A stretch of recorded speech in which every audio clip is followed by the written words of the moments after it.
Landscape Photography, number 70, believe it or not. Today we are here with Luke O'Brien, who's a magnificent photographer based here in Tasmania. He's a landscape photographer, nature photographer, I guess it's the first in the series. If you saw the announcement or the pre-show notes, it's the first sort of in the series of us doing it more as a photographer's portrait, is what we've decided to call it, where we're talking more about what the photographer's life and their journey and that kind of aspect, rather than focusing on a particular location. I think you'll find tonight we are still kind of focused on a location in terms of it being Mount Field, Styx, Florentine, which is sort of like I guess the eastern part of the southwest or northeastern part. But at the same time, we can also quickly check out Luke's website and go through a few things there as well. So, and yeah, we've got some really exciting guests coming along over the next few weeks as well under the sort of photographer's portrait banner. Yeah, we're really excited about those as we are to talk to Luke tonight. Gentlemen, how are we and what have we been up to? Paulie, you were over on Bruny recently. I walked in the door 3.5 minutes ago. I just had 5 days on Bruny and shooting area work and coastal work and some wildlife work and a lot of video work actually. So I'm sort of stretching my legs and trying to teach myself a little bit about how to sequence things and storyboard things and, play around with focus and it's quite complex video creation, and relatively speaking, it's one thing to take a video, it's another to take a series that work together with lighting and frame rates and story and become a cohesive sort of element. And working backwards from a certain time frame, it's quite a skill set. It might be something we bring up a little bit more on the show sometime. We had one with Ollie Dale quite a while ago for New Zealand. It's a bit of a maestro. It would be good to do a video for photographers kind of show, and certainly there's. I think so. Like a lot of professional photographers are being asked to do it more and more. Me being a prime example of that. And it's a great self-promotional tool. It's a great storytelling tool. It's a great one for the arsenal. I've avoided it like the plague because I've considered it like a time-sucking vortex. Once you get into video editing and the sort of high-end machines you need to sort of run sort of decent resolution sort of processing, but I've actually figured out how to do a lot of it on my phone using just Adobe Rush, which is a really simple Adobe free editing program for mobile. It syncs to all your devices, and I'm surprised sort of how quickly I can whip out sort of content with that. It's quite usable. So anyway, I had a big chat to Fipsy the other night, and he blew my brains out with when you get really, really into it. And I actually got asked last week to do a commercial shoot with stills and a bit of video. And I thought, I can do that. And I spoke to the client. I was like, no, video with a few stills. And I was like, oh. And I'd already said yes to the job. So I actually got a good friend of ours, mutual friend of ours, Andrew Phipps, on the job. And he's a bit of a pro at it. And it was just a fluke because he works full time. And he works probably 7 days a week, that guy. And he just happened to be free that night. So I kind of got away with it. But it's given me a bit of a nudge to keep working on that skill set. I know Lukey's pushes himself in that realm, and he's done more than I have. Yeah, I mean, it's definitely a challenge. Like, do you do much video yourself, or have you just really decided just to stick to stills? Yeah, video is something I certainly haven't done any with the camera, the SLR camera. I mean, in the last couple of years I have had a drone, so obviously with the drone, yeah, that encourages you to do at least a few flybys, but I haven't done anything more. And I haven't done anything professionally with it, but I mean, yeah, I have done a few, just a few straightforward flybys of nice landscapes for my own entertainment more than anything. So. Yeah, beautiful. Yeah, it's I think drones is probably how I got into video initially, because it's just so easy just to quickly switch over to video, and you could say that it's already got a gimbal in it. It's really kind of nice cinematic footage as it is. That's so right. So that's definitely a good way to get into it for sure. And possibilities are pretty endless with those things. So yeah, no, that's pretty cool. And so I was over on Bruny Island as well actually, and had an amazing sunset at the neck lookout, and went over there for my girlfriend's birthday, which was really nice. So that was a good bit of shooting over there. I'm heading down to the southwest tonight. So tomorrow, sorry. Saturday night sunset? Yeah, Saturday night was really, really great. I got it too. Had a nice sun star looking down the neck lookout at Truganini. It was a very classic Bruny Island shot, but it's always good. I always feel like if you're going to take a photo of a very well photographed scene, then you really have to knock it out of the park for it to kind of be worth your while, I suppose. So it's always nice to then go, well, I've sort of ticked that location off. And I've not that long ago, I got a really great shot of the aurora there too. So so that was pretty cool. Did you manage to get out and shoot the aurora on November 4th? Yeah, absolutely. I was closer to home. I just went down to the end of South Arm. Oh, so yeah, cool. I was actually shooting over Bruny Island as well, But, there you go. Yeah, from the south of South Arm. But yeah, that wasn't a monster aurora, wasn't it? That was a good one. Oh, it was. I don't know. You've probably seen a lot more than I have, or definitely have, because you've been here a lot longer. But how would that rate in terms of what you've seen? Especially the first hour. The first hour or so was quite nuts. Like, it really was very visible to the eyes. A lot of action happening. And yeah, it quietened down for a little bit, but then it kind of picked up again, and it was an interesting one. Like, it was. Yeah, as far as the aurora thing goes, that's definitely one of the up there. It's up there, definitely. It must be one of the best 2 or 3. So yeah. Wow, 2 or 3. And how long have you been shooting Tassie for? The aurora, the first aurora shot was in 2012. Wow, yeah, so there you go. So for it to be in the top 3 after almost 10 years of shooting. Yeah, I haven't shot every single aurora. Obviously, that's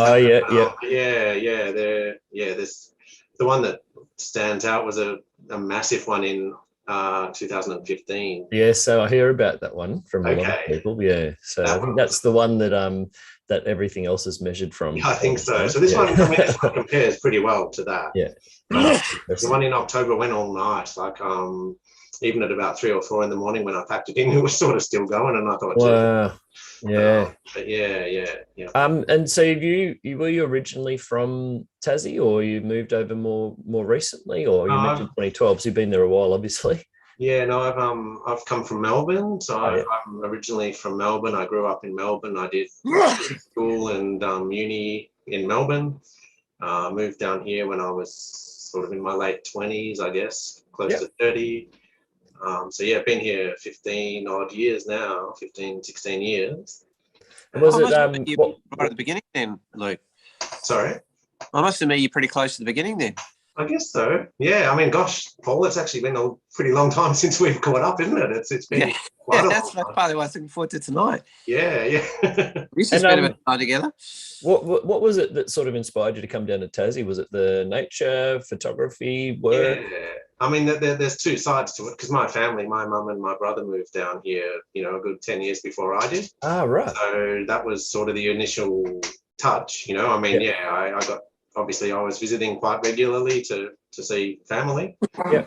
And I mean, I think it was always just a matter of time till I actually moved myself. But I mean, and when it comes to the photography, I mean, the photography, the landscapes, Tassie always just rang a bell or something in my head, and I was always quite keen to.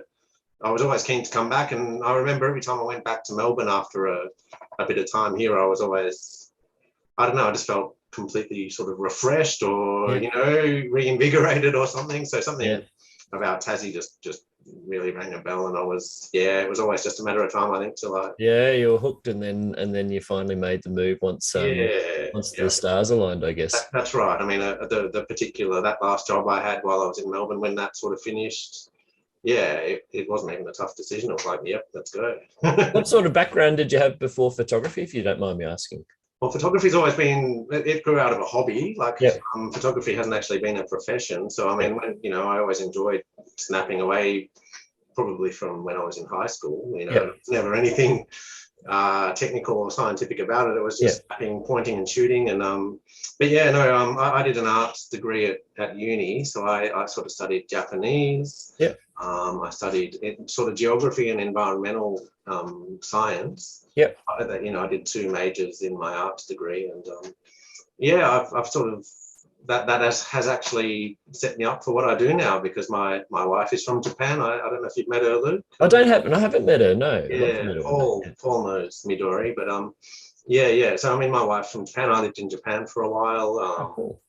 the other half of our business is actually tour guiding for Japanese people. Oh yeah. So, you know, that's obviously, you know, it's completely shut down right now. Yeah, that's a tough one. Yeah. So, you know, that's all up in the air, what's going to happen on that front. But the photography is just something I've always loved. I've always had a camera. You know, when I lived in Japan, I had a camera. And, you know, anytime I came to Tassie from Melbourne, I always had a camera with me. And it was all just point and shoot and clicking and, you know, you know, but yeah, moving here was where I did try and turn it into a little bit of a way to make a living, you know, with Salamanca and growing from there, I guess.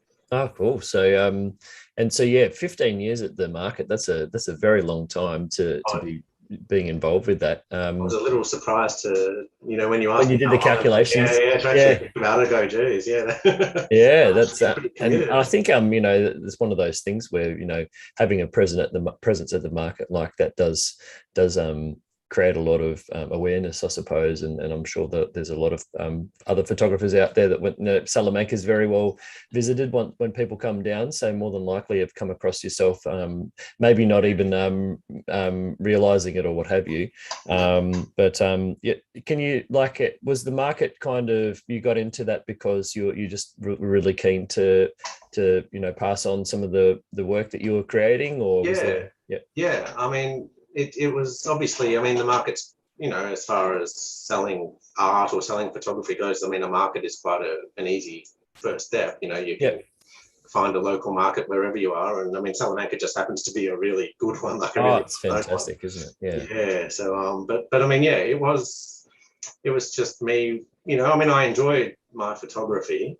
I enjoyed composing shots. I enjoyed taking shots. I enjoyed the whole experience of photography, and I wanted to just see if there was anything more to it, you know, in terms of if there was anything more I could do with my photography. You could make a go of it. You know, in those days it was all film. Yeah. You know, I'd have photos in an album under, you know, if I wasn't trying to make something of it, they'd all just be sitting in an album in a cupboard, and, you know, no one would ever see them. So Salamanca was a chance to just at least display them in public and see what people thought, and see where it took me. And it's obviously taken you quite far in the end. I'm very happy with where we're at, you know, 15 years later. I mean, you know, it's, the market has been important, obviously, and you know, the market it's a great tourist attraction in Hobart. I mean, a lot of people come here, you know, in the old days, you know, prior to 18 months ago, you know, everyone who came here, they very often built an itinerary in Tasmania around being in Hobart on Saturday. Yeah. So my mum's like that. Yeah, I mean, it's always been a really great market, and there's so much to see there. And yeah, that allowed me to obviously keep shooting and keep having a bit of a goal, you know, for my photography, like something to do with it, you know, like once you've taken some photos, what do you do with them? If you know, this is before, I guess, social media and everything was now, and so, you know, it just allowed me to keep growing and shooting and seeing wonderful things. And so it sounds like the market itself was kind of like a driving force for you in terms of you know, almost like a backbone of what you did, and what drove you to see and do more, and you know, develop your portfolios and that kind of thing. I think that's right. I mean, it gave me a goal, you know, something to shoot for, you know. I mean, you know, that doesn't sound 100% right. I mean, you shoot because you love shooting, but it also gave you the extra impetus to, you know, because I mean, you know, nowadays too, I mean, I've just opening a new gallery in Richmond. You know, tell us a bit about that. Like, that's Can we go backwards first, Lucas? Because Luke also opened a gallery in Hobart a long time ago. Yeah. I mean, I wanted to hear your progression from the market, and then when you sort of decided to move into your own space. And from memory, you actually also sidelined it with framing and mounting as well. Is that right? A little bit, yeah. I mean, started printing as well. I do offer printing as a service. I've done all my own printing since that first gallery, so that's pretty handy too. When what was the jump from the market to the gallery? What was the sort of I think you can probably understand, you can probably guess it was just a matter of wanting to print bigger. It was a matter of wanting to show off the images in a bit more of a finished way. You know, like these days, even, I mean, now especially, you know, most photos are only seen digitally. And I mean, that's what made me think of the gallery in Richmond, because we are, you know, I'm talking to Cam Blake, that, you know, he's in the gallery with me. And we are talking a lot about, you know, these days most pictures just get swiped by, or you know, you hit a button to like it on Facebook or Instagram, and but actually printing one out and framing it and hanging it on a wall is how a photo was meant to be seen. You know, not just a digital bit of data that you flick by without really thinking about it. Yeah, absolutely. So yeah, you know, I mean, back in those days when I was at Salamanca, I mean, I was printing relatively small, you know, just handheld sizes that people could buy and take home with them. Whereas having a gallery was my chance to print bigger, you know, print nice big prints, put them in nice, you know, nice looking frames, and you know, just really show off the images a bit more.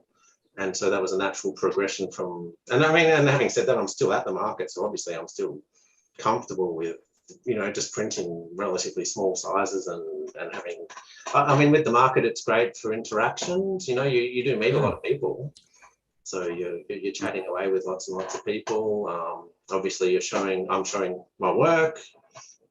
It leads also to, you know, people. I run, you know, as you know, I run sort of tours and workshops around Tasmania. Yep. So meeting people at Salamanca is a good. That's a good A opportunity. good lead in for that, I suppose. Yeah. Yeah. So Salamanca has building awareness. Yeah, but but yeah, like I said, yeah. So moving into the gallery was a pretty natural progression, and I just really enjoyed the challenge of learning, you know, just getting to print my own images and hang my own images.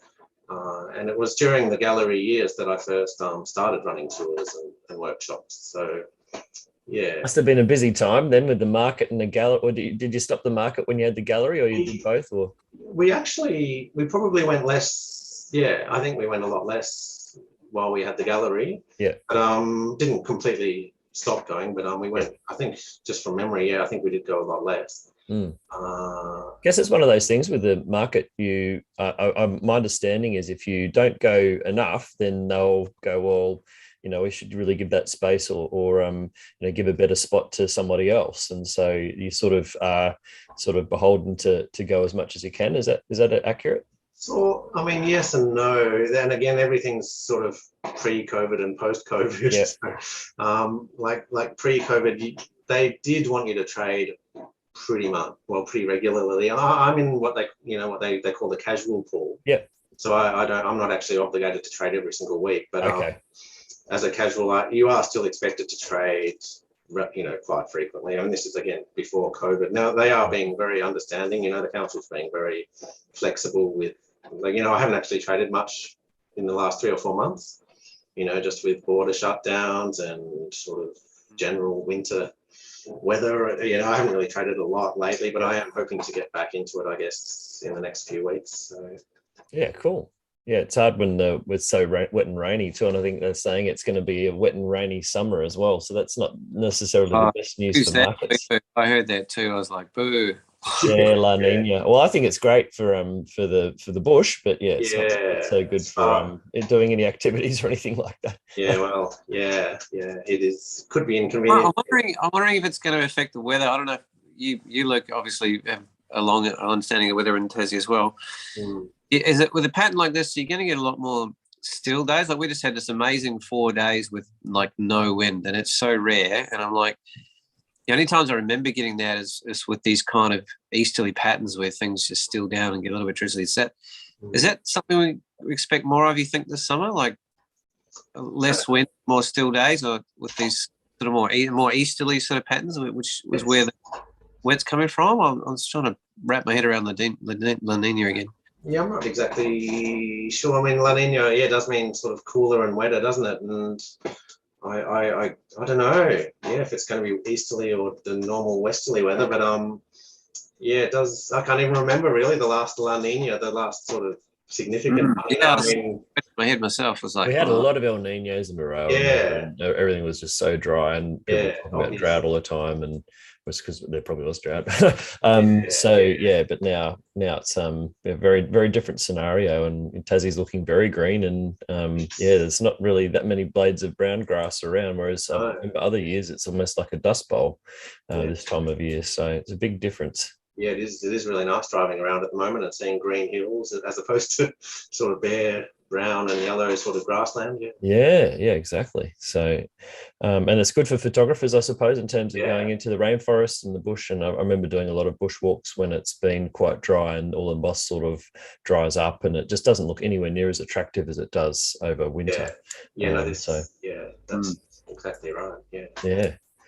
And then, so your more recent gallery is in Richmond. Yeah, it's very new. I mean, we've hardly really even got it open. You know, I mean, the council, the Clarence Council had to sort of approve everything, and that took a little longer than we thought. Like we jumped the gun a bit. I think we actually hung all the frames up in sort of September or something. But there was a bit of, and we sort of jumped the gun a little bit. We were sort of started promoting it online a little bit, and then it all went a bit quiet. But it's all approved. The council they're all happy, and it is. What were the roadblocks, Luke? Sorry. What were the roadblocks? I'm not even sure, but the gallery it's actually part of Richmond Botanicals. So I should give a very big shout out to Mark and Kylie, because they, we're using part of their space. They've got a historic building, and they run their own, Richmond Botanicals little shop, and they've got it's a historic, old stables. Oh, wow. So we've got a really nice space in there that Mark, he's a very keen photographer. Yeah. He was keen to use the space for a photography gallery, and he approached, he's joined one or two of my trips in previous years, and he approached me, and Cam, he asked Cam as well to be involved, and we've been setting it up, and we've really got to start probably promoting it a bit more than what we have been. But it's there. Oh, fantastic. Well, that's really good to hear that that's all kicking off, and it's always nice to have another place that you can visit in where you live, that you can appreciate really fine landscape photography prints. Well, that's definitely the idea. We do want to keep, as I mentioned earlier, images, they're not just digital files, are they? You print them and you frame them, and it gives them a whole new life. So we're aiming to keep the gallery fresh, always, add new images as they come to hand. And, the idea would be also to try and turn it into, try and run it as a little bit of a hub as well, to have little events. We might try and have get-togethers and maybe photo walks around Richmond or similar events. So, the plan will be to really start, organising a few events and really start, we want to make it a bit of a thing, we want to make it work. So fantastic. For that. Do you have a name for the gallery, or just sort of with both your names? Not, sort of. It's just, it's a part of the Richmond Botanicals, but we're just, at the moment, just really calling it the Tasmanian Landscape Gallery. Yep. The Landscape Photography Gallery. It isn't really full-blown branded yet. Well, we called our show Talking Landscape Photography, so it doesn't have to really be too descriptive. Sometimes it just has to say what it is. Say what it is. That's the main thing. So that's all good. No, that sounds great, mate. Well, what we might do is get you to share your screen and start going through some of your pics. Had a bit of a taster before we went live, and absolutely magnificent stuff in there. So can't wait to talk about it. And also, maybe another thing we can do too, and I might do it after Luke's presented, is just actually show the areas that we're talking about on a map as well, just for those that are that way inclined, because it's always nice to be able to get a general gist of where these particular locations are. I'm sure many photographers would be familiar with Mount Field, because that's where Russell Falls and Horseshoe Falls are, and I don't know, Luke probably knows exactly, but that'd have to be almost the top landscape photography spot in Tassie, apart from maybe Freycinet and Cradle. Mount Field is for sure in the south. Definitely one of the must be the mostly visited sort of national park. It's it'd be the top three. Yeah, Cradle Mountain and Wineglass Bay and Mount Field would be the three most popular sort of national parks and the three most photographic, I guess. Yeah, and there's a lot more to see in that general area too. I guess a lot of people don't that are visiting on a tight sort of schedule probably don't have a chance to do a bit more exploring, and so this might provide a little bit more inspiration for that kind of thing with the photos we're about to see. Yeah, that's I think that's very true. I mean, just last week, because one of the things I offer is private tours. So as well as doing sort of group tours, I do private tours. Yeah, and I took a lady out to we actually did a 3-day tour based at Medina just last week. And I mean, that sort of conversation came up, quite a lot. I mean, so many people visit Mount Field, and a lot of them probably, a pretty big percentage probably only see Russell Falls and Horseshoe Falls. And then there'd be a small chunk that make their way further up the national park. You can get up into the Alpine area of the national park. Yeah, up Lake Dobson. Yeah, Lake Dobson. The Tarn Shelf in autumn is very popular. You can do the serious mountain walks, up to Mount Field east or west. But obviously, the numbers that do that are smaller compared to the people who drop in and see Russell Falls, which is a 10-minute walk. Yeah, is it probably only dedicate a day to see that area, and then that's it. So it's hard to fit everything in it. On those sort of road trips that people tend to do. And then going further than Mount Field is probably even fewer potentially. I'm getting out past Medina and getting into the edge of the southwest or right out into the southwest. The more accessible parts of the southwest. There's plenty of very hard to get areas. The Gordon River Road is a great road. I mean, there's a lot you can see going past Mount Field.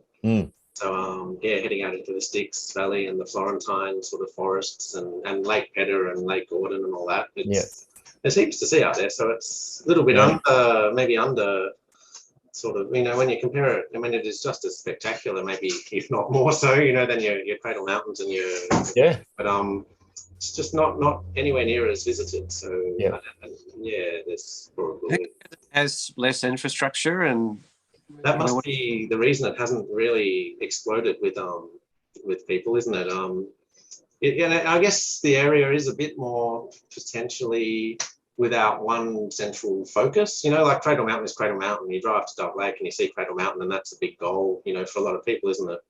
Whereas in the southwest is very broad. It's hard to say, which one spot, represents the entire southwest, isn't it? So, the Sentinel Range is spectacular. I mean, that might be a bit of a vantage point, but again, there's no facilities or anything there to encourage people to stop. And I know a lot of people would prefer it stays that way too.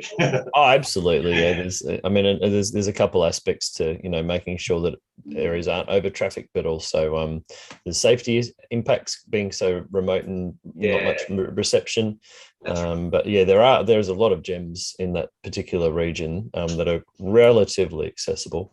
That are really great subjects. So let's have a look at some of the Mount Field images. So you've got the full screen, do you? Oh no, we don't. If you double click on the photo, it might open up. I'm not quite sure, or is it? It might be. You might need to share. I don't know if you've got a multiple screen setup, but it might be showing. You might need to share a different screen as well. Oh, okay. Hold on. Is that working? That's it. Yeah. Oh, perfect. Yeah. Okay. So you got a picture of the the ferns. The ferns there. Yep. Okay, so that's right, is it? That's looking. Okay, so I mean, this is just at Mount Field. So the first few shots are Mount Field. I thought we'd start there because geographically that's the closest. So but I mean that's just should I give an introduction on Mount Field? I think so. Yeah, I mean, if anyone knows about it, whenever I think of your work, I think Mount Field's probably the first thing I think of. Mount Field or this particular area, just for the very unique images that you have from around there. So, thanks. Thanks, Luke. Yeah, I mean, well, Mount Field it's probably actually the first tour I ever run as well. Like Mount Field in the Styx Valley. Like I do a day tour which takes in Mount Field and the Styx Valley. And not a lot of people get out to the Styx, but the Styx. Again, it's one of those places that really rang a bell with me when I first visited it because of the you know, the amazing tall trees out there, and obviously the controversy that goes along with the logging that happens out there. All of that really just rang a bell, and I just thought, gee, it's amazing, you know. And I mean, yeah, Mount Field, we can obviously start with Mount Field, but yeah, the creek, if anyone hasn't been there before, or if anyone's interested in going, Russell Falls is probably the main attraction, and that's really is just a 10-minute walk on a flat track. So yeah, wheelchair accessible there. Yeah, very straightforward walk, and it is. It's there. It really is there for the. Yeah, I mean, and this isn't to try. It almost sounds like you're talking it down, but I mean, it is. It's there. It is a real great tourist walk. It's accessible for everyone from cruise ship passengers to. I mean, you know, you can take great photos too. You can get out there and really get nice angles on Russell Falls and really nice angles on the creek, and it is just green ferns and moss everywhere. Yeah, and the creek itself on the walk in is definitely there's plenty of you know, opportunities there. Like, would this be on the walk into Russell Falls? It is, yeah. Yeah, there you go. So don't walk straight past other photos. There's plenty of other photos to be made, not just of the waterfall itself, which is a million other people have a photo of. So yeah, that's definitely a big thing. Yeah, I mean, often, you know, with like a day trip out there, we usually spend like about 3 hours on the Russell Falls track. You know, it's only a 10 minutes to Russell Falls and another 10 or so up to Horseshoe. Yeah. But God, you can spend hours there. And in springtime right now, there's quite a lot of orchids popping out. Yeah. And in the autumn, there's heaps of fungi everywhere. So you can, the more you. What do you think the best time window is for the fungi? You're obviously all over it each year, like, so good person. Yeah, I've got a bit obsessed about the fungi, but April, May. You know, April, May is April, maybe May more than, well, you know, depends on the year, I guess. But yeah, April, May into June even. There was a lot around in September too. There was a couple of months ago, I spent a day out at the Styx and we found heaps. There was lots of bright pink ones and ones and. Yeah, so. And I should mention too, you looks like you've fired up your blog again, and some of the little trips and things you do, you're sort of doing a quick write up on, which is really good to see. Yeah. And so some of these sort of spots that we're talking about, you'd probably be about to, I think you had one from the Florentine, was there recently on there? I can't quite remember, but I mean, and sort of Bruny Cave, I think. Oh, that's the one. Yeah. No, I do. Yeah, no, I always try and keep my website sort of up to date with some of my. Yeah, it's always a good, like, it doesn't look great when you jump on someone's website and the last blog was from 3 years ago. Probably online. I try and keep it active and just remind people that I exist, kind of thing. Yeah, it's always good. But yeah, do you want me to flick through? I mean, let's go. Got a combination of sort of the waterfalls and the Alpine area. They're in no real round. They're in a bit of and so this is a significantly different environment, obviously, from the the rainforest and the river further down the the lower areas of Mount Field, and then you go up to the Alpine Plateau. Looks like Tarn Shelf, where you can see the tarns in the distance there, and you found like a very hardy pandani plant here by the looks of it, even a bit of snow there below it as well. And some pineapple grass. Yeah, that's right. Yeah, and the pandanus are so photogenic, aren't they? They've got a lot of character. They the curly hair, and they usually grow in a little family unit like that, don't they? There's usually a few of them together. They've just got so much character, and they are almost like little people or something like that, and if you're photographing in a tall stand of them, it can feel like you're being watched or something like that. It's probably worth mentioning the Pandani Grove. I don't know if you've got any shots of that, but there's a beautiful Pandani Grove on the side of Lake Dobson at Mount Field, which is really I find it really hard to move through there at any great pace, because there's so many great little shots and detail shots that you can take through there as well. Yeah, last week. Tarn Shelf in the background there? It is, Tarn Shelf. You can see on the left of the lakes, the Fagus is all blown out, so it's obviously in winter or late autumn. But the Tarn Shelf is, I guess I head up there most in autumn, probably like a lot of people do. Autumn is the peak season for viewing the Fagus. I have a little Fagus plant at home, and it's just started to burst with life again after the the winter period. So it's yeah, the green leaves are all coming back. I don't know if it's like that up to top, but yeah, probably not far off. Yeah, I was at I was at Lake Fenton last week, and yeah, there is plenty of green leaves out now. Yeah. So I guess like the tarn shelf should be looking pretty green too, I guess, by now. So yeah. Beautiful. Yeah, it's definitely it's a bit of a walk getting up to Tarn Shelf in terms of, if you're not used to doing much bushwalking, it might be a bit of a heart starter for you, but it's quite an accessible track. It's very well maintained, and there's no issues in terms of how in terms of walking challenges. It's just more of a cardio thing, I would have thought. Yeah, you're walking up a road, aren't you? An old four-wheel drive road. So yeah, the track itself is very doable. It's just uphill. Yeah, yeah, that's right. That's one of the Fagus bush up close. Is that around Fenton or something? That one was up on the Tarn Shelf as well. Okay, yeah. So yeah, beautiful. Yeah, just very dramatic. It looks like flames, doesn't it? Sometimes. Yeah. The Fagus tree. And it's probably the best sort of example of Fagus we've had on the show in terms of, the mass display that you can have of the deciduous leaves sort of falling off, and, very vibrant colours. And it's sort of a good indication of why photographers get so excited about Fagus, and such a unique thing for Australia to have a native deciduous tree like that. Yeah, it's great to celebrate these sort of natural events, aren't they? That they're not, I guess it's, a lot of people probably wouldn't know, but I mean, obviously parks and gardens are full of autumn leaves, but we've only actually got one native tree that does it. So it is good to visit that and sort of celebrate that. Yeah, absolutely. Yeah. That's a close up of a few of the leaves, just a little.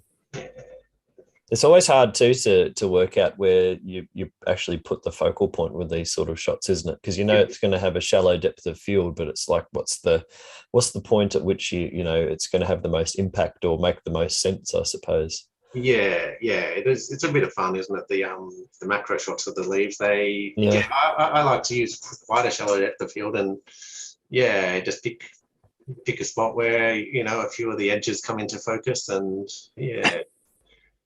take a few extra ones if it's a bit windy, because you never know what's going to be in focus. You've got to watch your shutter speed a bit sometimes with the wind. So. Yeah, absolutely. That's the snow come down on the Wombat Moor. So the Wombat Moor, you get to 5 minutes before you get to Lake Dobson. Okay, yep. That's that big open stretch that's normally windswept and pretty if the weather's no good, it's a pretty hostile sort of little patch to drive past. Yeah, it is. And that tree, that one took my eye like years and years ago. Like one of those first trips to Tassie when I was still living in Melbourne. And I do remember on my way. Driving back up to Devonport to jump on the old Spirit of Tasmania, the old white one back in the days when they actually gave you a bed, even with the cheap seats. Like they used to do dorms. The cheap seat used to be a bed in a dorm. Oh, right. Back in the old days. But no ocean recliners. Yeah. Those are. Yeah, remember that? I did that a few times. That was good. But this tree caught my eye way back then, and this is a more recent picture. But it's a nice little tree in a tough place to grow. Yeah, definitely. There's plenty of those around, isn't there? Yeah. Oh yeah, there's a nice the sassafras. So is that dying? Was it like a variegated, do you think? Or... It's fallen, like it had fallen off, like it was on the ground. So I guess it's on its it's dying. Yeah, it's on its way. But really not. The sassafras is a great tree, with I love it. the flowers. The flowers are fantastic in springtime, and it's got a really nice fragrance. You walk through the forest on a hot day, and the sass. You just it's just a full sensory experience, isn't it? You smell nice things, you see nice things. The other thing I really appreciate about the sassafras, and it's very I was talking to Luke before the show about one of his photographs at a waterfall, and it's got these beautiful sassafras trees. I believe they're sassafras, and what they tend to do is they grow very straight, and then they have branches that come out, and if they get covered in moss, the tree itself or the trunk itself can be just incredibly beautiful, and it evokes that whole sort of rainforesty, ancient sort of feel to the imagery. It is a classic, isn't it? A classic Tasmanian tree. Look, are you using a 100 macro for Yeah. I've got a 100mm 2.8 macro. Yeah. Fantastic. And do you ever use any lighting or diffusing or anything? Do you just use natural light? Probably 99% of the time I just use natural light. So the other case when I don't use only natural light is I do often use reflected lights, and that's more when I'm doing something like maybe fungi. So if you're in a pretty dark patch of rainforest and you're shooting a mushroom, reflecting some light up onto it is quite good, just to get some more detail on the underside of it, perhaps. But yeah, no, I don't do any flash at all. I don't. And then so reflected light a little bit, but mostly natural. Yeah, the idea. I mean, I shoot probably all the time at 100 ISO, for clean image quality. And so for something like this, you'd use a tripod then? Yeah. I'm always bending my tripods in all sorts of weird positions. Very low running. What do you use to be able to consistently get really low? Because that's not easy to set up with tripods. Yeah, the one I've got right now is Sirui, and it does allow you to basically set up upside down. Oh yes, yes. The legs sort of go all the way up. Okay, yeah. Well, you can also invert the center column sometimes, and so you put the center column in the other way, and then you can do it that way too.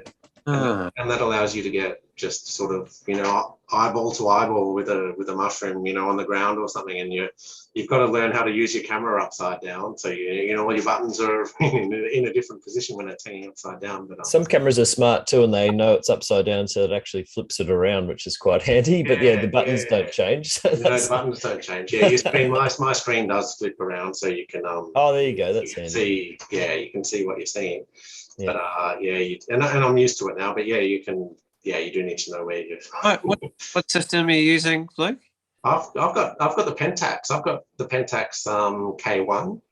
So that's not the most common. They're not the most common camera anymore, are they? Pentax. Is that the 36 megapixel one? Yeah, it's 36. It's sort of in the same family as the Nikon D800, 810. Yeah. Like the A7R. To A701 type thing, Okay, Pentax are I mean I've loved the K1. I mean I've had it for about 5 years. It's about 5 years. I got it when it came out, and I've had it. I'm more than happy with it to this day. But I think there might be there could be a new full frame Pentax coming in the next couple of years perhaps, but Pentax are much slower than your Canons and your Nikons and your Sonys. They're not as big, perhaps, as they used to be in the film days. But they're not. Is that sort of you started with Pentax and film, and so it was sort of like a natural progression. Yeah, my first SLR camera by complete random choice was a Pentax, and when I switched, when I switched to digital. I guess for me, because I was already using Pentax, I considered them equal. I didn't consider them, any inferior. And I was looking at a Pentax, I think the K20 back then, and a similarly spec'd Canon or whatever, and I sort of just stuck with the Pentax. I didn't have any reason to change, and the Pentax still seemed good. So, and I've just run with them since the K20. So And have you ever been tempted by the 645 to sort of go just leapfrog the jump over the? Yeah, in a way, but no, I never really seriously considered it. I did like them. Actually, quite affordable, the Pentax ones, aren't they? Yeah, and especially they are. I've used them. I've used the 605 and the Z. Mainly for and Tom Pardo, who we've had on the show quite a few times, he I don't know if he still does, but he was using Pentax for a long time as well.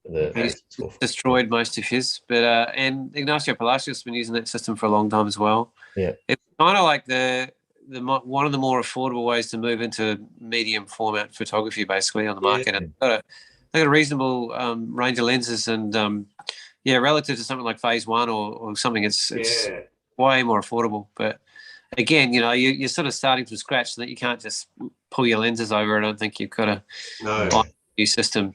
And it's not necessarily the most easiest sort of hand-holding, going bushwalking kind of scenario either with a system like that. Not too bad, but not compared to a phase, but Yeah. because they're light in I your don't think thing. anything's too bad compared to a phase, though. Yeah, they're like bricks, very expensive bricks. But anyway, you obviously get some pretty big prints out of your system. So Yeah. do you have any favourite way of upsizing your files, or getting big prints happening? I've never found any complicated tricks really necessary. I mean, it's 36 megapixels to start with. It does have a pixel shift resolution, like a high res type resolution mode. So that doesn't necessarily make the file more megapixels, but it makes it much. The pixel shift does 4 shots where it samples the scene 4 times by moving the pixel 1 pixel. Right, left, up, and down. So it takes the same shot 4 times, and it creates better color fidelity and that sort of thing. It doesn't actually increase the resolution so much, but at the same time, given that you've got a more accurately recorded image, it would allow it. Just by default, you could print a little bit bigger if you really had to. But, yeah, the base file is so much better to. I just realised I've had a camera for a year and a half with that, and I've never used it. I was like, oh my God, because I think when I first tried it, it turns off so many other functions on the camera that I want to use that I found it really frustrating. The pixels. I didn't. Yeah, there's all sorts of things you can't do once it's turned on, and when you forget and you're on a job like I do, often on the fly or high speed, you don't want anything to trip you up. So I'm going to thank you for that. I'm going to look into that and see what I might have been selling myself short on. You might be able to map it to a custom setting so you can sort of really quickly switch to it back and forth. But it's going to be really useful for really controlled situations like tripod work and studio work and macro work or art reproduction. Because some of the reviews were sort of comparing it anyway to medium format. Because it's like I said, it records the scene 4 times, and the color reproduction is brilliant, and the detail is great. So it's with 36 megapixels being shot 4 times, in a way they were saying it compares pretty well to medium format anyway. And when the K1 came out, it was actually quite cheap. Like, it was actually probably remarkably cheap. And but I'm looking forward to sort of seeing what the K1 Mark III, which would be the next one. I'm looking forward to seeing what might be involved in that, because what would you general your sort of workhorse lenses be with that? I know that they've got a really great 14 to 30, I think it was. 15 to 30. It's 15 to 30 is my favorite, absolutely. Yeah, it looked great, wasn't it? Yeah, it's a really good lens. It's good for astro. It's good for just landscape wide angle. Great focal length range. Yeah, it does nice sort of starbursts, sunbursts when you get the right conditions. It's tough. I bloody dropped it on some rocks the other day, and it lived to survive survive the It's always a nervous moment. I freaked out. It was in the dark, and I thought, oh no, I've done it. I've just lost my camera, and it's survived. So, wow, good stuff. I am. I'm glad to hear that, mate. Yeah, I'm happy with that. I think the Pentax is well built. Generally speaking, I think they've always been pretty well regarded in that regard, with water resistance and even dropping it on a rock it survived that. So it's about the worst you can do. Dropping it in water, I suppose. Dropping it in seawater would be the real test. There's not much coming back from that. That's the holy grail. If you survive a seawater dunking, I don't think it actually would. It might survive the short term, but the corrosion would just take over after a while. You never know what's going to happen there. No. Unless you'd have to flush it with fresh water straight away, I think, and hope for the best. Be part of it. Done that. What have we got next, Luke? Sorry, I forgot about the photos. Are we? Oh no, this is how it rolls, mate. Don't worry. Okay. We're still at Mount. There's a classic. You guys know that, don't you? That's Horseshoe Falls. So that's that's Russell Falls and Horseshoe Falls are the 2 big main falls that most people see, and it looks good at different times of year, just with different amounts of water flowing. And I guess for me that looks like just about a perfect amount of water. Just not too much, not too little. It's the Goldilocks sort of amount of water. I really enjoy those ferns too as a foreground. I've seen a lot of Yeah. photographers use them in differing ways. This is a particular location too that I feel, I don't know too much about it, but you probably know a lot, in terms of people jumping the barrier and walking around and sort of impact on the landscape. Do you feel like, you know, you can definitely get a great shot without having to get off that platform anyway? Yeah, and I mean, as I guess you've already picked up, that one is taken from the creek. So I obviously did a sneaky there. I didn't actually mean it that way. Oh, okay. I mean, no, that one is taken from the creek. So I mean, I had, I did do that. But it is one of those, it is one of those things, isn't it? The barriers there. There are plenty of shots, not just myself, but there are plenty of shots. Obviously, people have jumped the barrier, which isn't the behavior that is really. I mean, it's one of those. I mean, you know, I think you have to be pragmatic to a certain degree with these sort of things, and you know, I don't think I can put my hand on heart, you know, cross, you know, hope to die or whatever, that you know, I've not done that or whatever, but it's definitely. I think the manners may be involved. I mean, I went out there last year during, I think it was just after lockdown lifted, you know, so there were no interstate visitors. I went out very early in the morning and I jumped the fence and I'd finished my shoot before nothing else had even got there. It is interesting because I do, again, with my trips, I do take people out there, and I certainly don't sort of, I don't have anyone jumping the fences if they're on one of my trips. No, you can't do that. But you do see people doing it during, you know, it's an interesting one because you're getting in people's way, obviously. I mean, you do see people jumping out there and just doing a quick phone shot or whatever. And I mean, I'm all for being a bit subtle or being a bit incognito. I mean, it's not good to literally just do something that's not technically right in front of an audience, is it? I mean, you don't, you know, when you've got a dozen people at the lookout doing the right thing, it's not really. It's all relative to us. I often feel like, you know, if you're from Tasmania, you know, everyone, you know, parks and everyone else kind of, you know, you've got a reputation or whatever. But if you know, people flying in from the mainland can just sort of walk out there and do their thing, then you know, it doesn't really matter. Next week I'm back on, you know, not here anymore anyway. So it's a bit of a different scenario. But you do see photos with people, you know, walking around the side, like walking right up to the base of the falls and things like that, and that's going to wear away all of the moss and I know, like that. I know. So. It is. I think, I think when I went in there, I mean, I am, moss is sort of the highlight, you know, just as much as the waterfall. The moss is the highlight, isn't it? I mean, you got to be careful of the moss. I think I just went straight into the river, you know, with waterproof shoes, you know, just sort of Crocs or sandals or something.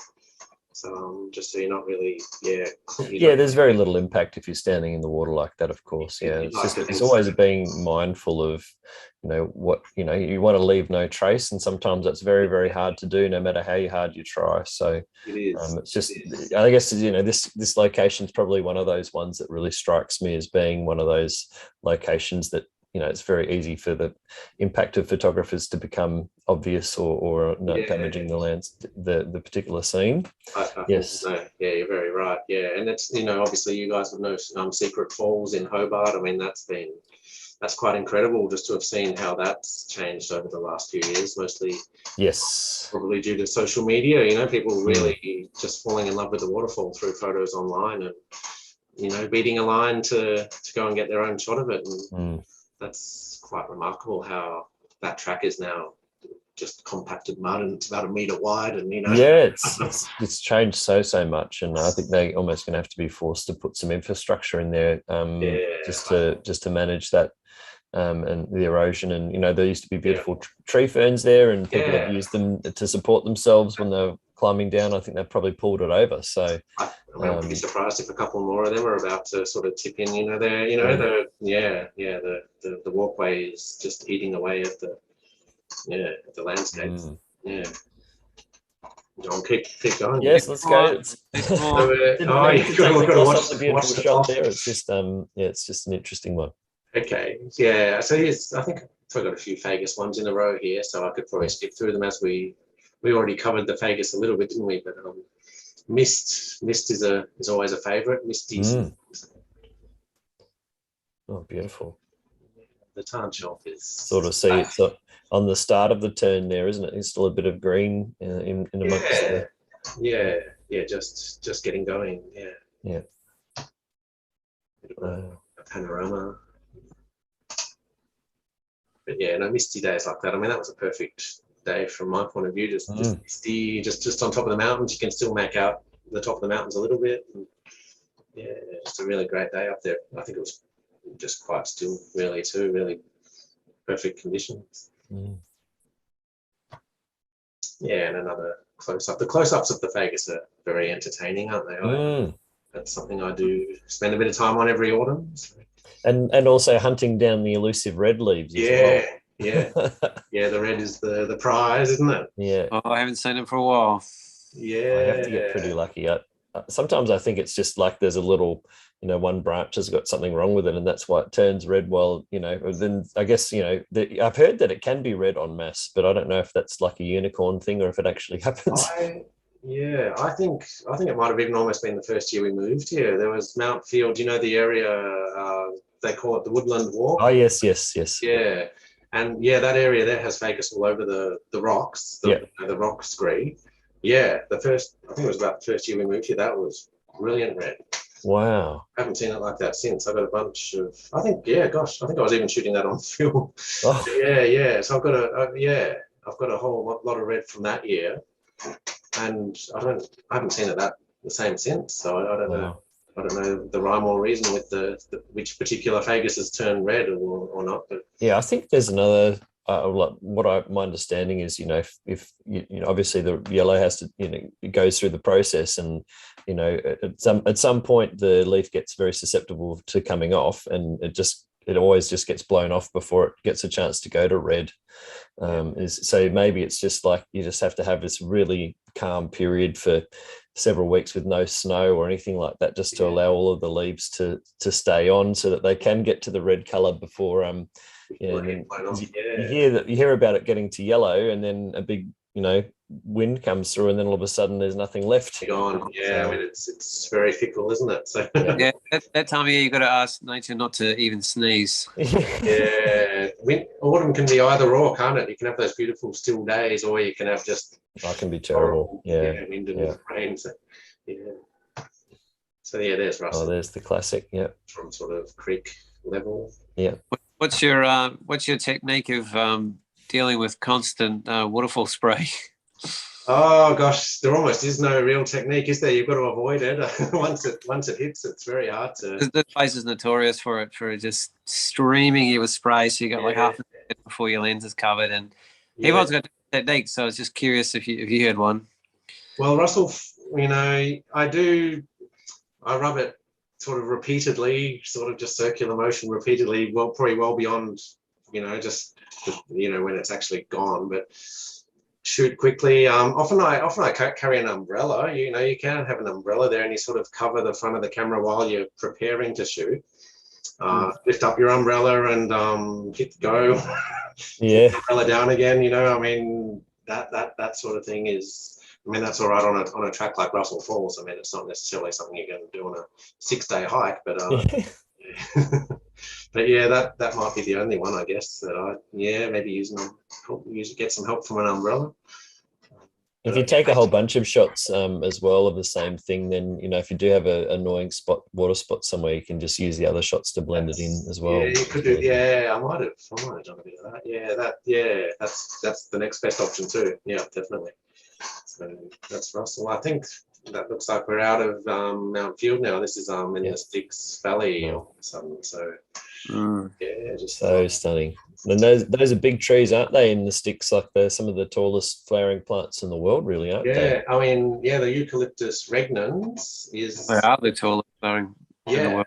Yeah, officially, and I've got a picture too in the slideshow. I'll show you later. It's not from the Styx, but it is the tallest tree in Australia. There you go. Do you guys know about Centurion? Yes. Yeah, I've heard of it. So I went and sort of loved it. I've been aware of that for years, and yeah, I went and checked that out recently. And did it require a bit of tracking down to find it? Yeah, it's not easy to find, and Yes. and I mean that's an interesting story too, isn't it? It's the tallest tree in Australia. You think that would be pretty well celebrated and pretty well a thing, you know, a big thing, you know.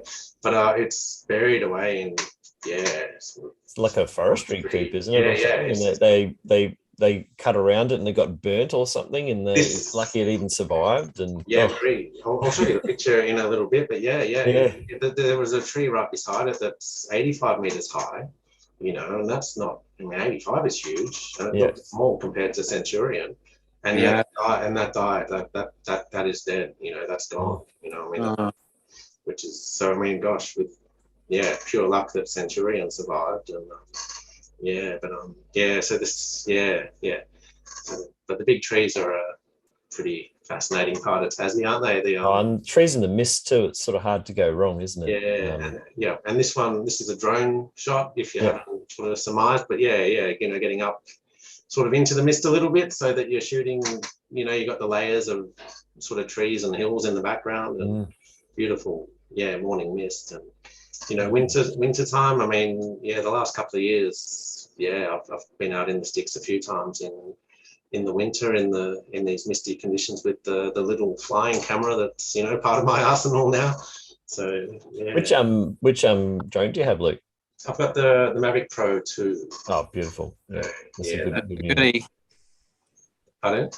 It's a goodie. No, he's a good little flyer. It does work. It does work very well. It's quite amazing. Obviously, you can't, you know, not so long ago, if you wanted to get a shot like that, you'd be chartering a helicopter, wouldn't you, for thousands of dollars for a couple of hours. And it is quite incredible that you can, have that in your backpack and sort of just send him up, you know, send him up whenever the mood takes you. Yeah, obviously, within CASA rules, of course. But, absolutely.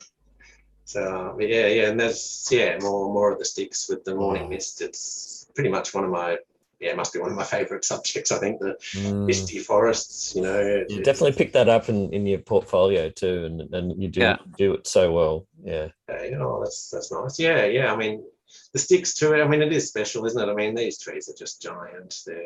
The rainforest is magnificent. It's, you know, the land where time began, kind of stuff, isn't it? It's just. It's just really good. It's a bit closer to some of the trees. Is this sort of near the tall trees reserve kind of scenario? This forest, this particular scene is actually the Gandalf's forest. You know, the Tolkien track. Oh, okay, yeah. So, do you know the story of that area? No. This is going back to, this is about 2004, I think it was 2004 or 5.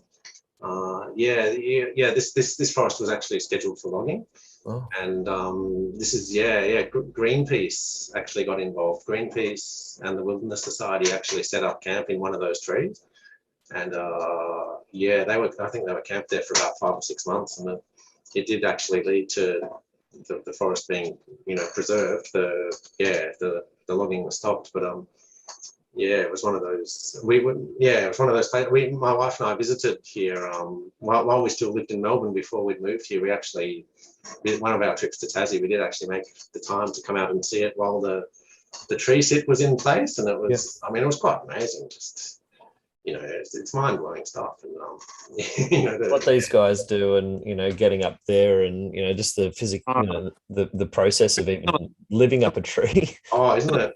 Some of the banners that they had up there were massive. I mean, gosh, it's just it's just an incredible sort of. You know, it kind of seems incredible that you have to go to that much effort to sort of stop the logging of a place like this, but it's. Obviously, it is a fractious kind of issue. It's definitely a fractious one, but it's also criminal doing it. I mean, really, it's in this day and age when you're losing, you know, so much forest on the mainland and down here too, to be chopping more of it out it's just so counterintuitive. It's not funny, but anyway. It's where it goes. I guess. that could almost be a story for another day, I guess. Well, definitely, Could talk about that forever, but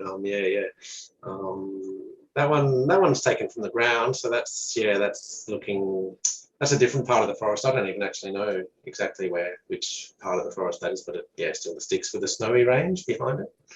So Nice. the snowy range, I've always meant to check that out. Actually, the Mount Snowy North would, from what I've read online, it does seem like that would be a really nice walk. Apparently you go through some really nice myrtle forest, and I imagine the views on top would be pretty nice too. Something to put on the to-do list. A bit more morning light and mist. So, that's the view looking down the river with the morning light. The Styx River? Yeah, Styx River. I rafted it like 15 years ago. Okay. Pretty stunning. It's a great old river. Pretty remote. Yeah, but still accessible, isn't it? I mean, from Medina, you're only 20-30 minutes into the Styx, and like it is remarkable that it's sort of so close to Hobart, and it's it is it's a fantastic area. That's one of the giants. I think that's in the main reserve, the main sort of reserve that they've actually put a boardwalk through and all that sort of thing. So I think that's known as the focal length on that shot. Like, sorry, what's your focal length you're using for a shot like that? That one was the 15 millimeters. So 15 is my widest angle. So pretty happy that I got as much of the tree in as I did there. And that one there is Gandalf's staff. So that is actually the one that the guys were sitting up the top of. Oh, right. Yeah. So I noticed while I was there, there's still actually ropes and stuff hanging off it. I think. Yeah. I've sort of heard there's a group online. I don't know if you guys know of the Tree Project. Yes. Yeah, they seem to be, isn't it? In Jen Sanger, I think. Yeah, they seem quite.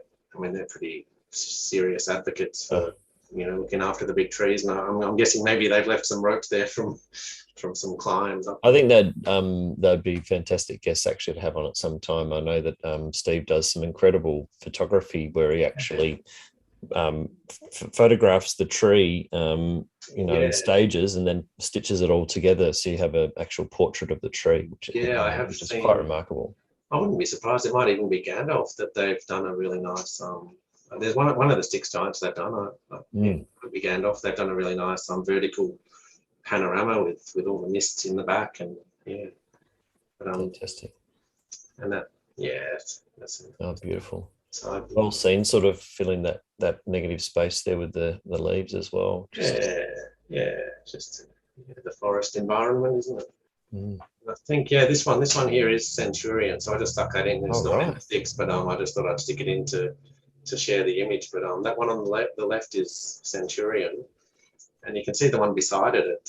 It looks a lot significantly smaller, doesn't it? But it's still 85 meters high. And and it's just sort of burnt out, unfortunately. So it makes you wonder what was around it, because it looks like what's below is just like regrowth almost. Yeah, well, I mean, that's probably why it looks so straggly as well. Like it was amongst a canopy that was, it was working against, and now it's like exposed like that. So, it's not used to, it didn't grow up being that exposed to wind and things like that. So it's probably remarkable that wind hasn't knocked it over anyway.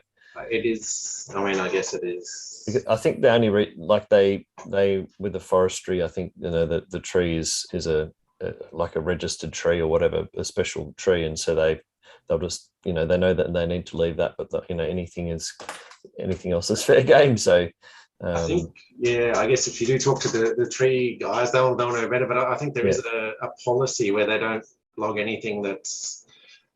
I think the number's really high. Like it's I think it has to be about 85 meters or under or over for it to be protected. So, I mean that rules out a hell of a lot of. I always this is the question is if it's just the tree left only, is it really protected? That's it's a slower death sentence is probably a fair synonym. Yeah. So Yeah. Yeah, so I thought I'd include that just to, Yeah, that's a recent shot. So, like toothpicks. oh yeah, and that's in the stick. So there's some of the little mushrooms I found just couple of months ago. Very bright pink ones. They're really, quite interesting. never seen any of that colour. Yeah, no, pink. Yeah, this one is, I think it's relatively well known as a spring fungi. Like it does seem to come up in the springtime as opposed to autumn. And bright pink. Really nice pink color. Oh yeah, no, that'd probably be an old sassy, I think. Yeah. Looks like leaves in the middle there. Yeah. Be a myrtle. Oh, no, it doesn't look like sassafras leaves. Yeah. Yeah, looks like the sass. We're still on the sticks. Yes, still in the sticks. I'll jump through a bit. Yeah, some. Jeez, it looks like a moon in the background. Yeah, the old shadow. Yeah, I kind of liked the shadow of the sort of looked like an army invading or something, you know. Yeah, that's a really fascinating photograph. Like, And you've got the one that's sort of on the right third, looking back at everyone, wondering what they're doing, and like they're talking. They look like they're talking to each other. It looks like it does, doesn't it? Like a meeting. Very anthropomorphic. And they look quite like stuffed olives too, don't they? Yeah. No, I've always quite liked that little shot. Oh, and this is in the sticks. It's a bit of a bash to get to, but it's on Gold Creek, and it's a really nice. Well, like it is pretty hard to get to, but it's it is a great little. But it is mostly hidden, so you can't get a good clear shot of the waterfall, but it is still quite stunning. But there's a lot of gems that I've seen photos of, at least in that sort of area for exploring and that kind of thing. Yeah. I mean, there is the sticks. Yeah, there is quite a lot of. Yeah, most of it is sort of unknown or unsignposted. At least it's there's a lot. Yeah, that's. I mean, I just love these sort of scenes. You know, just greenery and old mossy trees and a river running through it. Yeah. Oh yeah, some of the giants sort of silhouetted against the sky. Oh wow! Yeah, that nice old myrtle. Down right on the edge of the river. Just have everything going there, bit of sun, looks like a bit of mist as well, and early morning it's sort of key, isn't it? Sort of dusk and dawn, sort of that nice time of day it's important, isn't it, to be out shooting at those times of day. I really like that one. Yeah, and there's a bit of the tannin sort of bubbles in the water, which was that was just sort of caught my eye that day. Good leading lines. Yeah. Well, it looks like standing in the water on that one, but actually I was standing on a log and I had the tripod in the water. So I've sort of lined up the shot, pulling out the flippy screen, the back screen coming out was really handy in a situation like that. That's one thing that Pentax do really well, is the way that they've designed those flip screens, because I believe you can flip it out portrait as well as in landscape, and it works. It's just a really nice design. They kind of call it the Moonlander. I'll see if I can show you properly, but it comes out on sort of stilts. Yeah. So I don't know if that's really coming through, but it comes out on. Oh, really? That's come out. And then you can pull the screen out, so you've got the sort of 90 degrees looking up, and it goes sort of sideways, not fully 90 degrees, but it does go left and right. So I mean, there's a bit of a.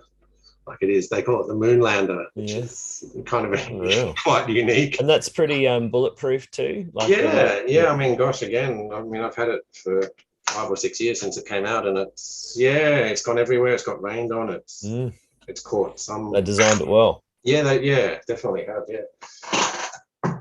So it certainly looks like a lot more secure than some of those flip out screens where there's just that one little point of where all the stress is placed on the LCD. Yeah, no, it is. Yeah, it's been quite entertaining using that.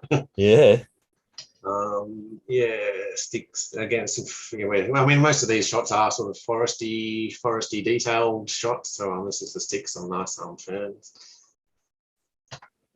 Ah, yeah, it's one of my favourites. Big fan of your That's- sassafras flowers. Yeah, Absolutely gorgeous. That's what I was going to say. Beautiful.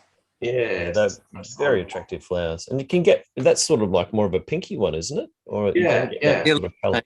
If I you- normally see quite white. Mm. Yeah, they're normally very wide, and I mean this is part of the game now. I mean, gosh, you've got to search for a perfect looking flower, including some of them are more or less pink on the inside, but it is quite becomes quite addictive in the spring. You find a really nice looking sassafras flower and Yeah, because I'd imagine you'd find quite a lot that are kind of past it as well. So Yeah. it's the challenge of finding something that's actually a good subject to start with. Exactly, yeah, and that's it. Yeah, definitely quite addictive when you start doing it. So that one I took this year when it's sort of on a bit of a lichen background, and this one too, Beautiful. just with the Oh, spores. like lovely. The light's just spot on, isn't it? Yeah. I mean, overcast again. Like you mentioned before, the weather, the overcast, rainy weather has big pluses too, doesn't it? So, Just imagine you like down there with your tripod, like trying to get something like that so low. actually, this one I can't remember for sure, but it might have been in a very convenient spot. It might have been a bit knee high or something as opposed to right on the ground. I think that was a good one. Yeah, made it easy. Slightly easier to shoot, yeah. Yeah. But yeah, I think there's one random one at Mount Field. That's back at the town shelf, so another must have just got in. Didn't order them properly. Oh, yeah, we might be at the end there.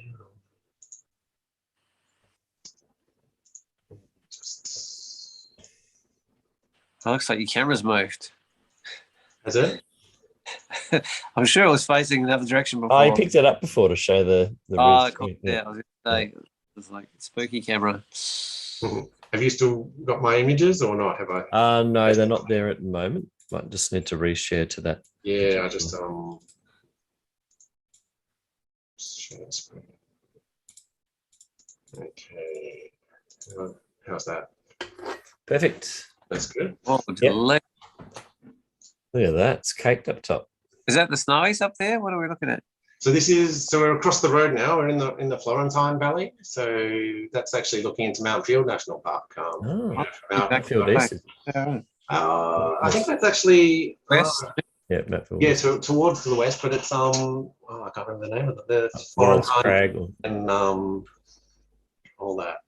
So yeah, I'm having a blank, but yeah, I mean it's off the Florentine Road. So yeah, I've forgotten the name of the range, but yeah, there was a big snow I think last winter, and that was a few days later. It was still a thick snow up there. Yeah, with the big trees in the foreground. Sort of. I think that was an early morning lights. Beautiful. Yeah, actually, that's Mount Field again, but on a different day. Yeah, that's Tim's Track. Do you guys know? Oh, is that closer to Medina? It's on the road out of Medina. Getting where are we? Sort of in the middle of. It's hard to describe where it is. Yeah. It's you head out of Medina. Must be about 20 odd minutes past Medina. Okay. So, and it's a really nice forest walk. Fantastic fungi there in the autumn. And this is from this winter just gone with after a particularly big sort of snowfall. Wow. Managed to sort of cover up the forest floor a little bit. What sort of length of walk is it, Luke? Oh, it's a short one.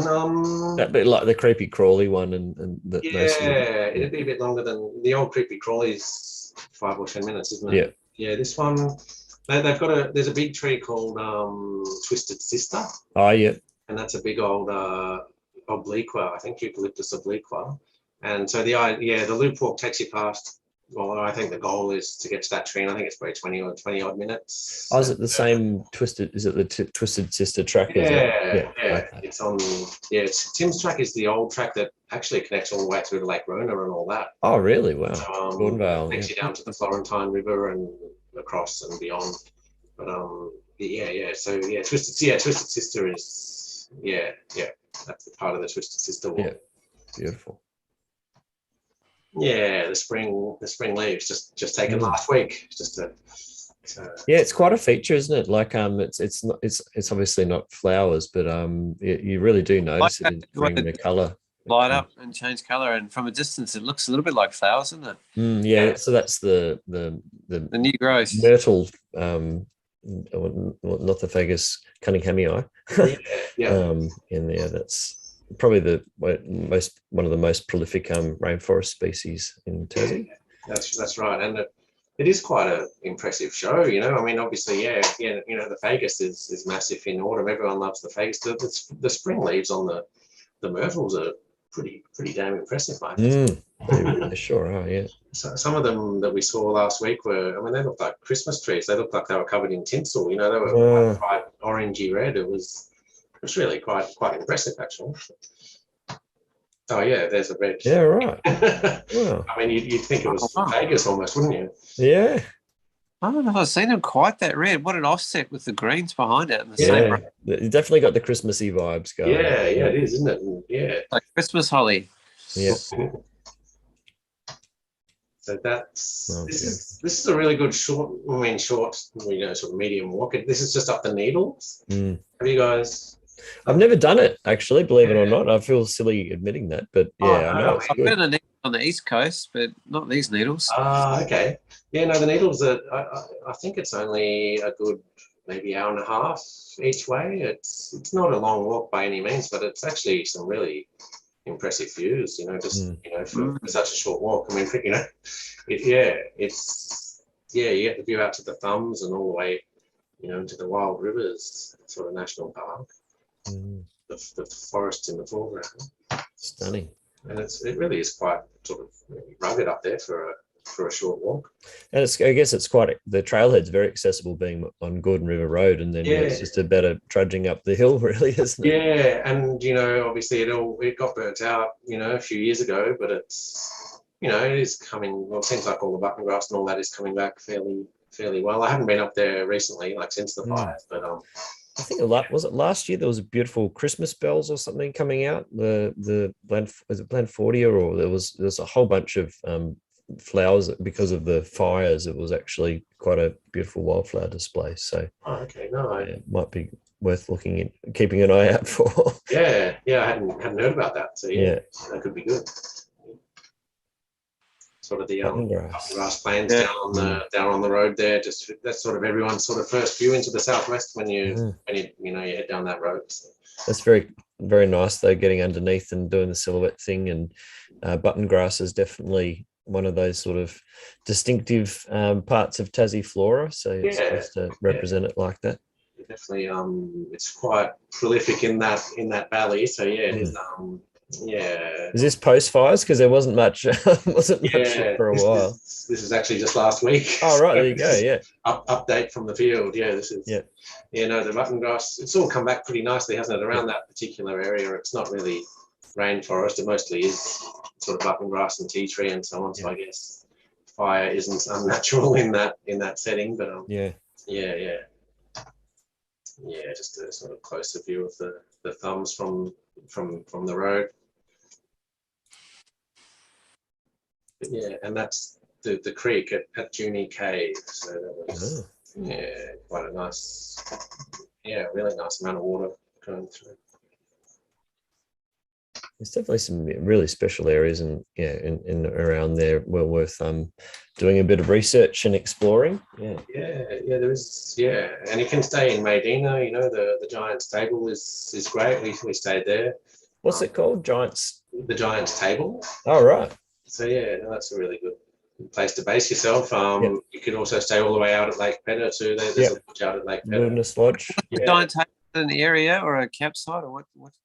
They've got houses. So if you go with a little group, because they've got some of the houses have like 4 or 5 bedrooms, so you can all be self-contained. You can sort of cater for yourself, and it can actually be a pretty cheap sort of holiday. They do have smaller, 1-bedroom places, but it is. And they've got a pub on site, so you can have local beers and a good meal in the pub if you don't want to cook for yourself. That sounds like a great place to base yourself. Yeah, no, it is a good one. Yeah, for sure. Oh, that's the shot you picked. Yeah, the title shot. Yeah. Yeah, I was very glad you picked that, Luke. That's kind of a shot I've always really liked. Yeah. Yeah, you know, I guess it's not really. Yeah, I mean, yeah, no, that's just one I've always been very happy with. Yeah. Beautiful silky cloud inversion there, and the beautiful what would be dawn colors coming across, and yeah, it's hard to beat something like that. Yeah, that was a cracking morning. So yeah, I sort of camped up there. It was such a short walk. I camped up there. I even took the big old 70 to 200 lens because it's quite a short walk. So just. Oh, is that up? Is this from the Needles? This is from the Needles. Oh wow, it looks quite sort of wildernessy, doesn't it? For something quite. I mean, that's probably looking back towards Medina and to the east. Oh, you'd have been pretty stoked with your efforts anyway. You must have had a good look at the forecast to know what was going on, so that it was worth your time. Yeah, I guess I always do. I mean, maybe to a fault, you know. You can sort of look at forecasts too much sometimes. Talk yourself out of it. Yeah, and you can very often get something nice no matter what the weather is. You know, you can find something to shoot in sort of most. Luke, right? I get a bit caught up and sometimes don't go, and you know, you miss out on the opportunity to get things you might not have thought you were going to get.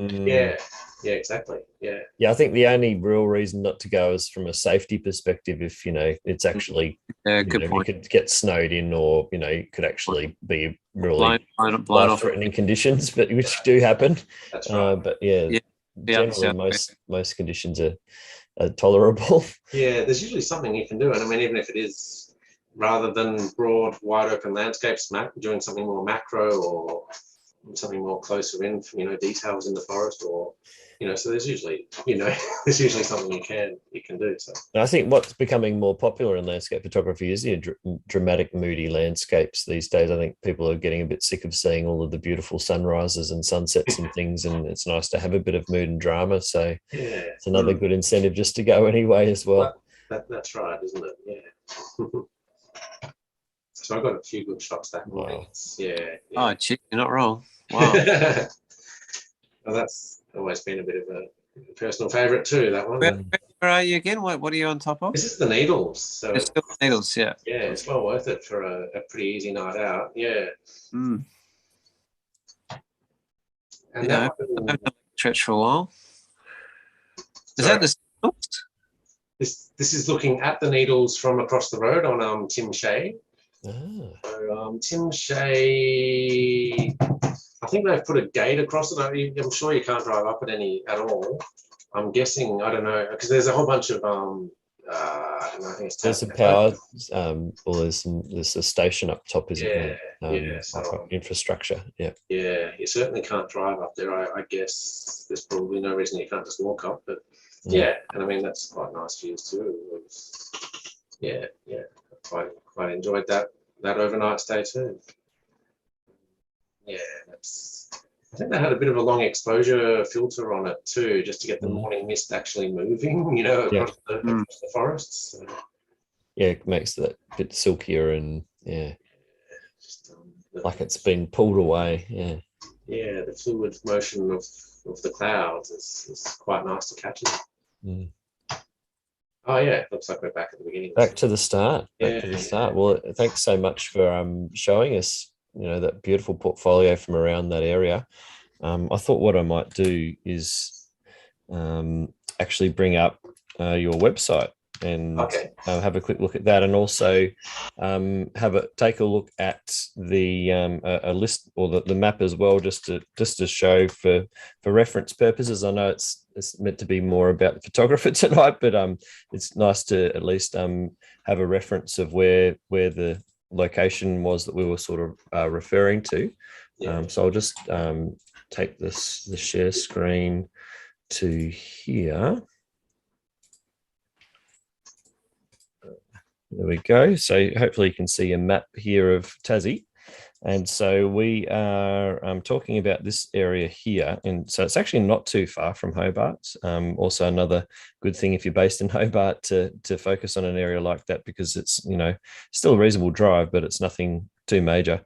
And so this is Medina, which is where Luke was suggesting is a good base. This is up here is where Mount Field is. In here, you can see Russell Falls is mentioned in this area. You can also drive all the way up here, Lake Dobson Road. And this is the Tarn Shelf area, which is where that Fagus was, or the deciduous beech tree is up here. And then there's also the Woodlands Walk, which I think is down here somewhere, isn't it? Which is a great little area to explore for Fagus and around Lake Fenton as well. It's quite good. And then so that's the Mount Field area, and then the Needles here. And so that's the walk up the top. Doesn't look like anything too major, but those contour lines do stack up quite nicely. So contour lines. Yeah, I mean, it's reasonably steep, but it's not difficult. Yeah. And then difficult's always a relative term. Yeah, well, for experienced bushwalker, it's not difficult. But you can continue along the Gordon River Road all the way through to Strathgordon, which is where the Pedder Wilderness Lodge is. And you can there's all sorts of great scenes here of the Sentinel Range, and also Lake Gordon and Lake Pedder, or Fake Pedder as some people call it.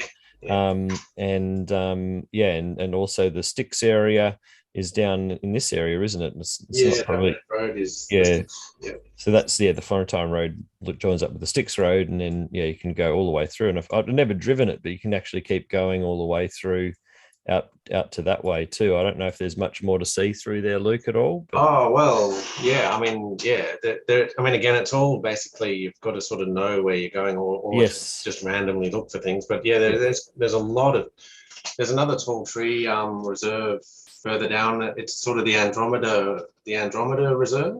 Okay. And that's actually got, I think it must be the second highest tallest tree in Australia. I mean, there's one in there that's about 97 meters high. Wow.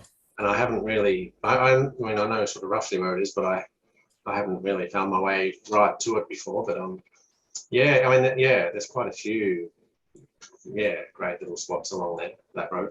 Yeah, absolutely. Yeah, but like you mentioned, if you didn't know what to look for, you'd probably be just driving and wondering where to pull over or what to see. So it is one of those sort of things. But the tall trees, it's got a car park in it, so got a proper walk. There are a few proper walks, and they're definitely worth the look if you're going through that area. But it is a bit of a drive to it, and it is dirt roads, so it's not going to be for everybody, but definitely worth it. And then the Florentine Road goes up this way too, and so that's a publicly accessible road. But again, it's very similar to the Styx Road, where you kind of need to know what you're looking for and all of that. So the aerial perspective is nice, but if you don't have the aerial perspective, you just sort of, there's a lot of big trees around you and you can't see too much. So that's just another thing to consider with those sort of areas, but definitely really nice.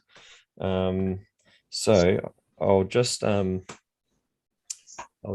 quickly pop back here, and I'm just going to bring up your website, and we'll just have a look at some of your other portfolios and things. We've probably only got a few extra minutes anyway, but we'll just have a quick look. So here we are, and so you've got some really lovely galleries here, just in terms of all of the areas, and it's probably one of the more detailed portfolios I've seen of particular areas that you can find, really. And is there any sort of, apart from, say, your Styx and Mount Field and Florentine sort of areas, is there another sort of area that you particularly enjoy focusing on, Luke, or is it? They're all. I mean, it's hard to pick favourites, isn't it? Yeah. I mean, I go to the Bay of Fires quite a lot. I mean, obviously Cradle. Everyone, I guess, knows Cradle. But the Tarkine's very special, isn't it? I mean, Yeah, you certainly get around, that's for sure. Do you do much on the mainland at all, or is it? No, I've sort of put down roots. I mean, apart from when my wife and I go back to Japan, we don't get out much at all. Yeah. We see a lot of Tassie, but we don't. It is a bit funny that I would like to see more of Australia, and even New Zealand isn't that far away, is it? No, that's right. But I mean, it's all relative, really. I mean, it might be nice for a holiday, but if you're more of a working photographer, there's also, who am I going to sell these images to, or does it really fit in with what I'm trying to do, and all of that kind of thing. So, I think sometimes it's better to be a specialist in a particular area than sort of try and spread yourself too thin as well. Wow. So yeah, that's a good point too. Yeah. Yeah. And beautiful blade shot. Yeah, from the cruise ship, the cruise tour. Yeah. Oh, you got a 22-degree halo at Bruny. Yeah, Wow. that was. So I was on Bruny, I think, Wow. a few weeks before you copped that major aurora. Oh, yes. Yeah, we caught a sort of smaller aurora, but it was still quite nice. But Oh, that's yeah, a magic that shot. halo was almost. They're quite hard to get the right conditions for one of those. Like it's and being in a good spot to photograph it as well. So that's a pretty good. I'd be pretty happy with that. Yeah, no, I was definitely quite happy with that one. Yeah, wow. So there's plenty to look at, plenty to explore on his website, and you also have your photography tours as well. How do I get out of here? Go back here. Keep getting back. Yeah, and then oh, sorry, the header pops down when you scroll down here. There we go. And then I can't get out of here. Let's go back here. Yeah, keep hitting that one. Yeah. Yeah. And so you've got your workshops here as well. So you obviously have quite a lot of I mean, a really good option for people if you're coming to Tassie and want someone to show around as well. Yeah. And nice to see some articles and things like that as well. And so that it's just nice to show what you have on offer there, I suppose. So all good. Oh, thanks, Luke. No, thanks. No, that's all right. Luke and Paul. Yeah, no, thanks for reaching out and offering it. Yeah, and man, we've been wanting to get you on for quite a while now, Luke. Oh, cheers. No, thanks. Yeah, thanks for that. Yeah, I tend to just plod along doing my own thing, sort of. Yeah, that's right. That's something I always admired about you. Look, you carry a lot of humility, but you're very good at what you do, and you've been very comprehensively part of this genre and this field in Tasmania for a long time. And and you sort of let your work do the talking rather than blowing any trumpets. And I actually super admire that and have a lot of respect for your approach. And I miss hanging out. I miss hanging out with your beautiful wife as well. She's a magnificent woman, and I remember being very moved and very enamored by your portrayal of the delicacy of in Japan of the tsunami and some of the huge sort of things that have happened over there, and you went back to visit and challenging thing to and offering your services to help and actually photographing that was such a powerful body of work from what I saw of it. I was really moved by it. I mean, it was a while ago now, but yeah, that was. I wanted to share that with you for a long time. Like that was a huge thing to do, and obviously quite a challenging thing probably for both of you as well with people. Yeah, it was pretty confronting. Seeing that. I guess most of you probably wouldn't know. My wife is from Fukushima in the north of Japan, which was sort of impacted by the tsunami, and we personally, we were lucky. None of our friends or family were direct. They were impacted, but no, we didn't have any serious, loss of life or anything. But yeah, it was just going on from what Paul said. Yeah, I mean, when after the tsunami happened, my wife and I travelled through the area and collected a lot of photos, which we displayed in Hobart for fundraising purposes, and we raised. That's right. Yeah, we raised a good amount of money to give back to the region, which was I was very happy to contribute something like that with my photography. So. Absolutely. When do I get to catch up in person, mate? It's been a long time. Let's do it. Yeah. No, it's been a very long time. I would absolutely love to. Yeah, I can't remember when when the last time we caught up. It's been a while. Yeah. Kind of surprisingly in a way, like, you know, there's not too many of us full-time landscape photographers, and this part of the world, you think we bump each other a little bit more than we have, but again, yeah, you know, but I know you get out there a lot, and it's nice to see that body of work sort of really filling out just beautifully.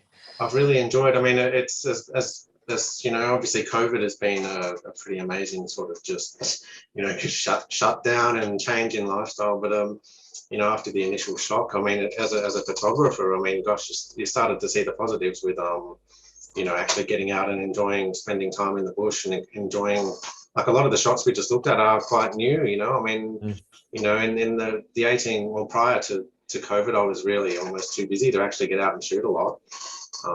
So, you know, you look for silver linings, and obviously I've had a lot more time in the last 18 months than previous years. So, you know, you look at things positively or negatively, don't you? You can choose. Yeah, you make the most of whatever you get given that way. Yeah, definitely. Yeah, so that's probably been our approach in the last 18 months. We were hit hard with, you know, our business, but well, hopefully not too long too before the international visitors can come back too, so you can do more of your international tours and that sort of thing. But at least you know, from the 15th of December, Tassie's opening the borders, and there's going to be a few more people coming in and that kind of thing. This is probably a double-edged sword in terms of COVID being introduced to Tassie, but yeah, that's a big reality, isn't it? We obviously the borders opening is exciting for tourism businesses, and people have done it hard the last 18 months, but yeah, there's a flip side potentially, so we'll sort of deal with that as it comes, I guess. That's it. Yeah, well, I think. Yeah, absolutely. Well, it's been fantastic to have you on, Luke, and we really appreciate your time and appreciate going through all your amazing shots. And don't forget to visit his stall if you come to Tassie and go to the Salamanca Market. It's always worth popping in, and now you can you've got put a face to the name as well, which is always handy. So I'm quite encouraged to go spend on some time on Luke's site too, to see a lot of his fresh new work, because I haven't looked at it for a while, so I'll be doing that too. And I've been down to the market for a couple of years, so I might just come down to say good day, my friend. I've been a bit intermittent lately, but hopefully maybe probably from December, I reckon I'll be back. I was going to say, it's not a bad time of year to be down there, probably. Yeah, I mean, with the getting close to Christmas and the borders reopening, I guess it's probably time to. I mean, yeah. On a side note, I've had car troubles lately too, so I haven't. Oh no, that's been a bit tricky there. One of our stalwart viewers, Matt Berniston, said to say a big hello to you on the chat. Oh, who was that? Matt Berniston. Oh, Matt, I can see Matt there. Yeah. Hi, Matt. Awesome. All right. Well, thanks again. For catch up, Luke. Yeah, Paul, that'd be great. Hey, over to you. All right. Well, thanks for joining us, Luke. And we have next week we actually have a pre-recorded show that's going to be shown, and we're really happy to say it's American photographer Eric Bennett who actually won the Natural Landscape Photography Award. So if you watched the show a couple shows ago around the Natural Landscape Photography Awards, you would have seen Eric's winning portfolio in that show. And so we actually have a whole show where we have pre-recorded an episode with Eric, and that'll be premiering on Wednesday at 7:30 at the normal time. So he's amazing. It was incredibly inspiring chat, and there's plenty of amazing information in there, and we were looking forward to showing you that interview that we had with him, and it was very gracious to give us his time. So fantastic. And then another international guest the week after, which is also very exciting, and it's all happening. So thanks so much for joining us. Thanks again, Luke, and good night, everyone, and we'll see you on the premiere next week. All right. See you. Bye. All right. Thank you. Thanks, guys.